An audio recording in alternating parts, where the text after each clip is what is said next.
the thing was what you first said about you that there was a heavy energy about a past relationship, whether it was a business relationship or a love relationship, you weren't sure. The thing was, it was all of it mixed, right? Friendship, business, everything, and we were all of that. And even today, I had two discussions with two different friends because it was brought up again. I mean, this relationship ended about 4 years ago, but there's still like instances where like we have run-ins with each other and it gets uncomfortable. And so Yeah. like even today, like mutual friends are like, can you guys just try to work it out? And then the funny thing is when you said that I'm not in that space to really care anymore about it, is exactly how I feel about it. Oh, good. Yeah, I don't get that working it out is really in your benefit in the short run. I don't know Yeah. later on, but yeah.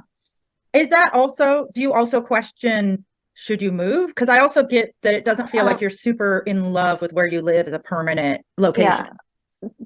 That's also a crazy thing because I've been thinking the thing is even right now, so I am where I am because of my current boyfriend. Mm, And it's not because I have work here or anything.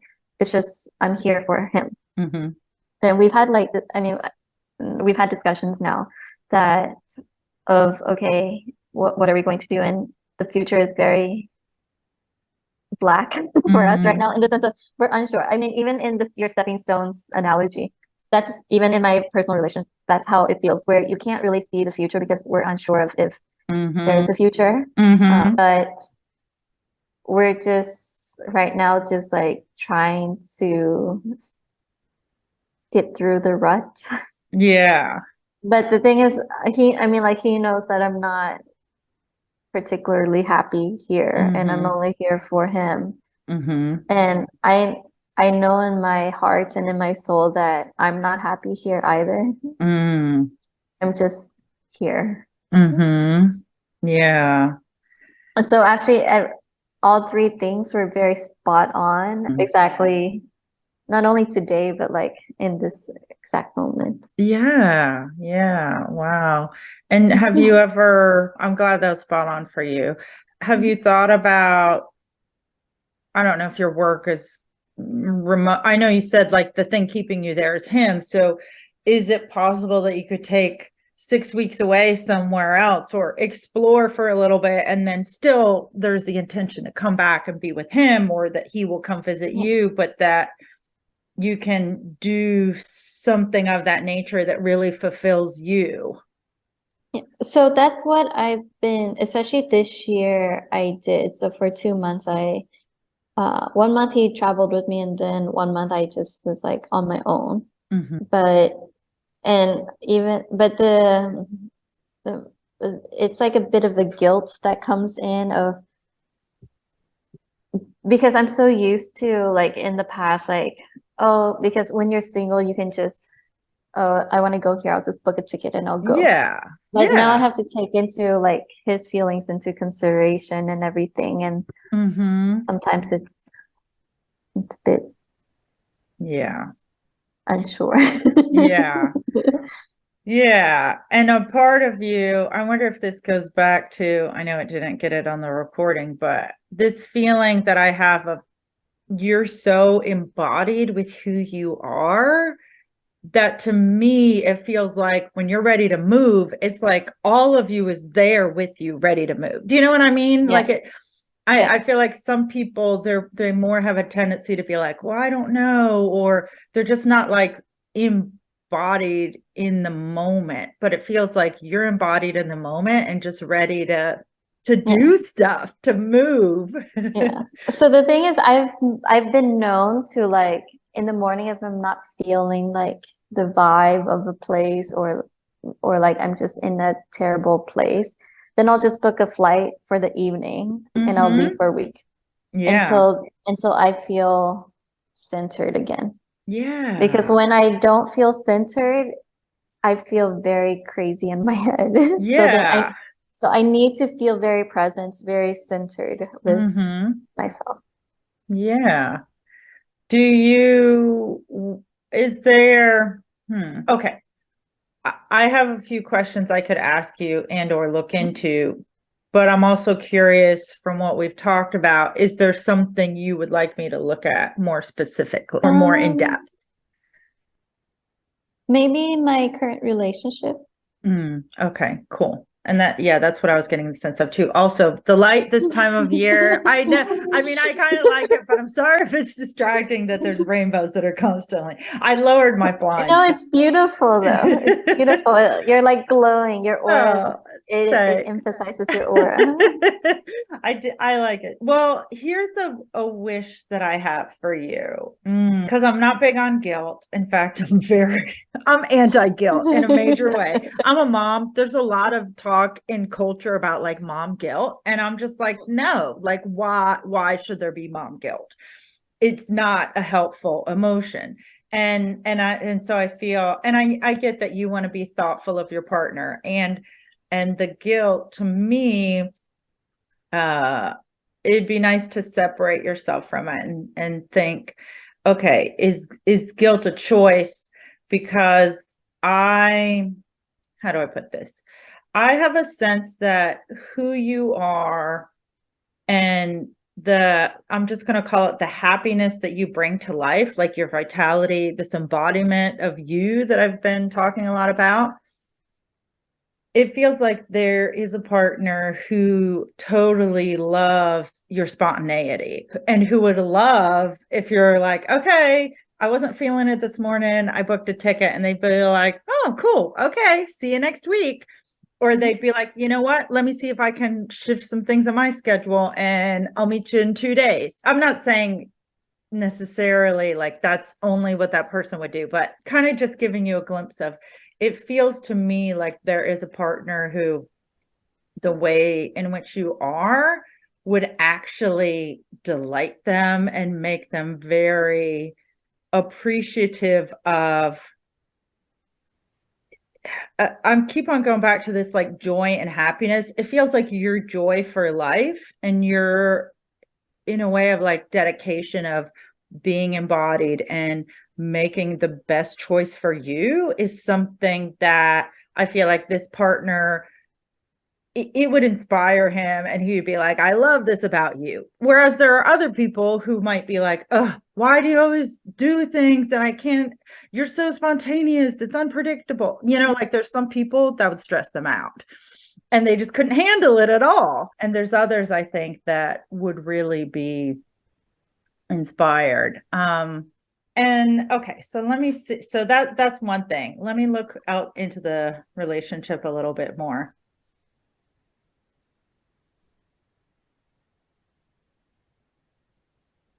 Hmm.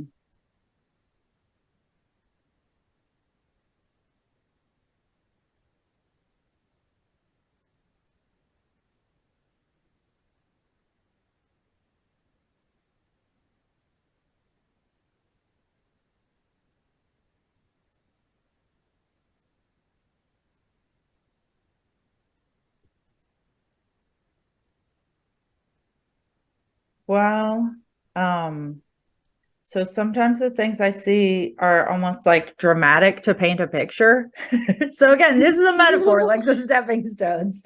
I don't actually feel like this is wholly what's happening, but when I get a sense of you in this relationship, there's a few things that come up, one of which feels like a sense of like flailing and being drowning or suffocated or not feeling like you Makes have sense. the ability to escape. And then I also get this sense of like being kept in a room or in a box, not a box really, and not a cage exactly, but this feeling of like being kept and contained and not having freedom. And okay, let's see if there's anything else.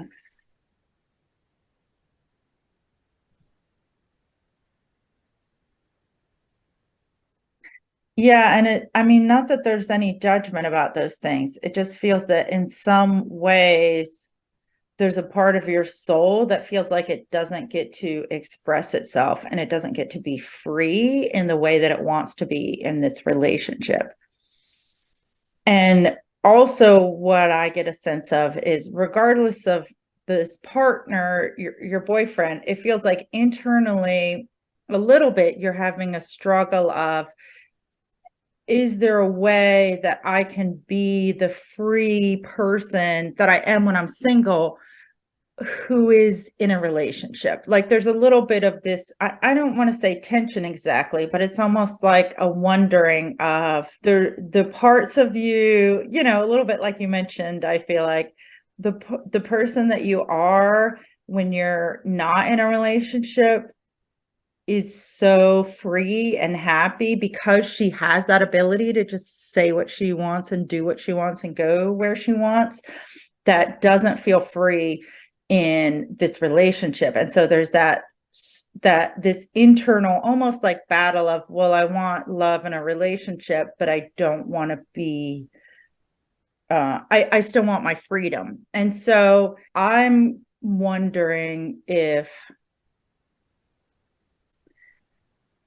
you could really lean into and even more value the person who you are when you feel like you're the most happy. And my sense is like the single you who feels free and like joyful, and you can book a ticket tonight, finding ways either of bringing more of that into your current relationship or of building up the belief of, I can be free and my spontaneous, fully embodied self, seeking all the joy and happiness of life, and be with a partner who complements that, who supports that.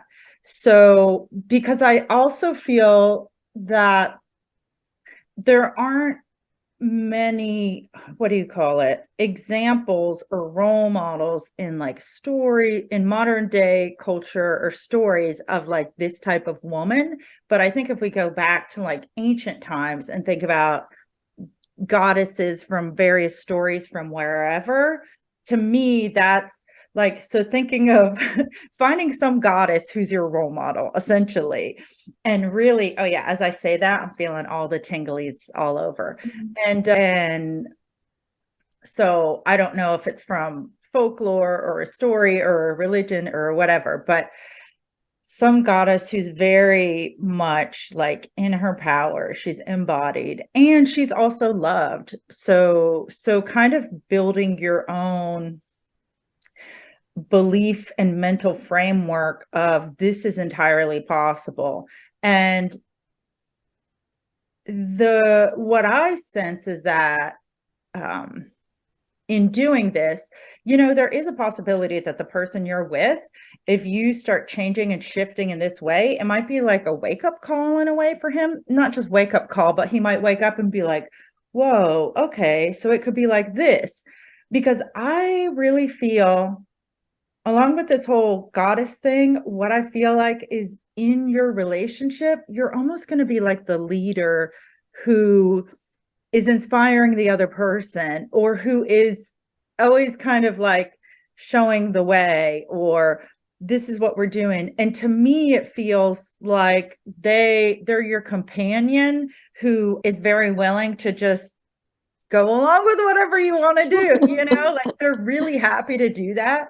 And they're not necessarily the type to come up with all these ideas. They're just super happy to shower you with love and affection and let you be your whole self. And again, like I said before, they get really like inspired and tickled with who you are. So I don't know if it means like as you more embody this, your current partner will have this wake up moment, or you know, sometimes what happens is if one person changes a lot more, you just become incompatible. But if that does happen, it feels to me like as soon as you're ready, then the next person will be, you know, right there ready for you to be like, oh, wow, you're the adventurous woman I've been wanting to meet all my life type of thing.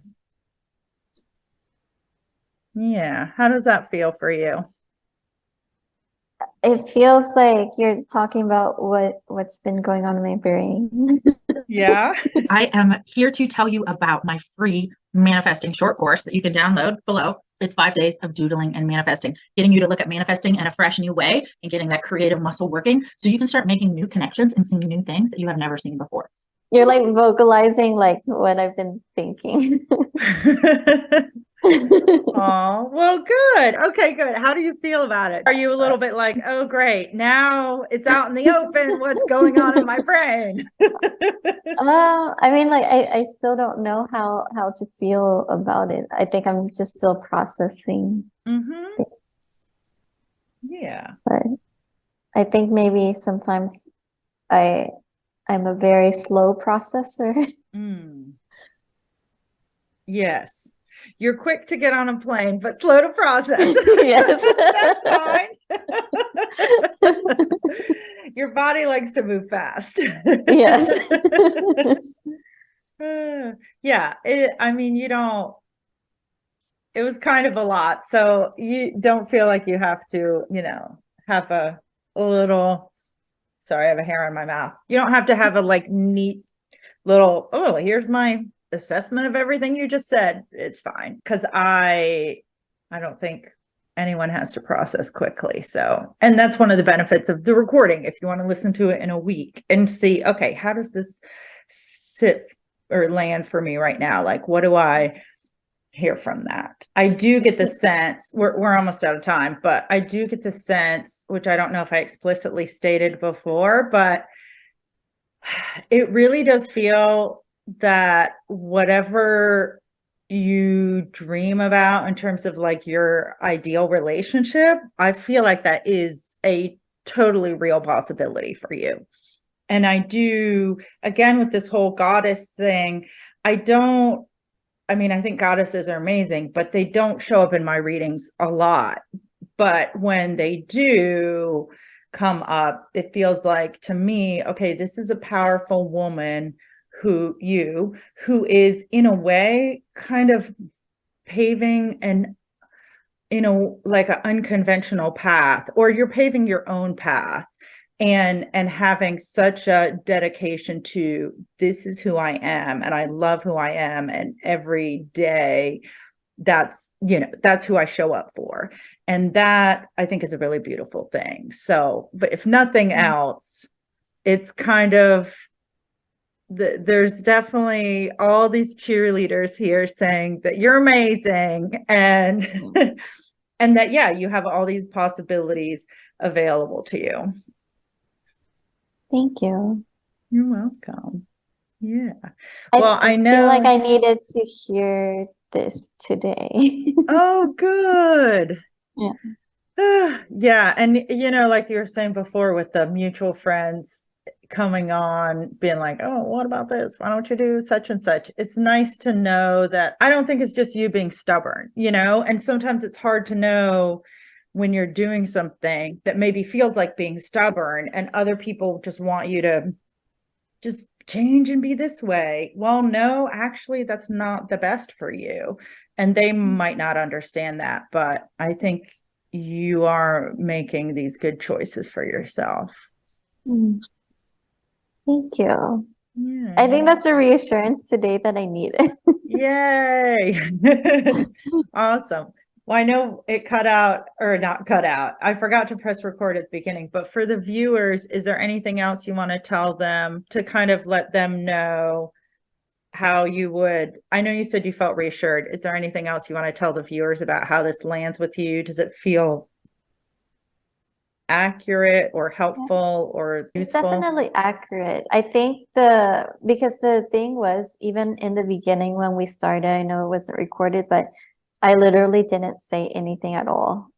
And I even told you when you asked me, oh, where should we focus this reading? And I just said, whatever you feel. So, Mhm. and the craziest part was because I let it be so open. You communicated exactly what has been on my mind, is like even today, like one after another. Wow, that's cool. And it was so magical and so powerful. So thank you, Rachel. Oh, you're welcome, Chris. Well, I feel like you're a magical and powerful woman. Aw. So it's a pleasure to do this reading with you and to get to meet you. And you do Assurance. private readings as well, right? Yes. Yes. Like, Yeah. I do private readings, and either sometimes it's one-on-one, but somebody will be like, I got something going on. I really need you right now. And they come to me, and then I might not see them for a year or 6 months. And then I have other clients who we work together once or twice a month because they're working on something specific, and we're working together in a psychic and coach relationship, working through that transformation. Yeah. I worked with people in both ways. awesome. Thank you. Awesome. I'll, You're I'll welcome. reach out again soon. Awesome. I'm so excited to tell you about the upcoming book, Talk to the Trees, written by myself, Rachel Strivelli, psychic creative. Talk to the Trees is a short book learning from the wisdom of these elder beings related to what can we gain from them in terms of resilience, how to get through hard times, how to approach the times that we're in.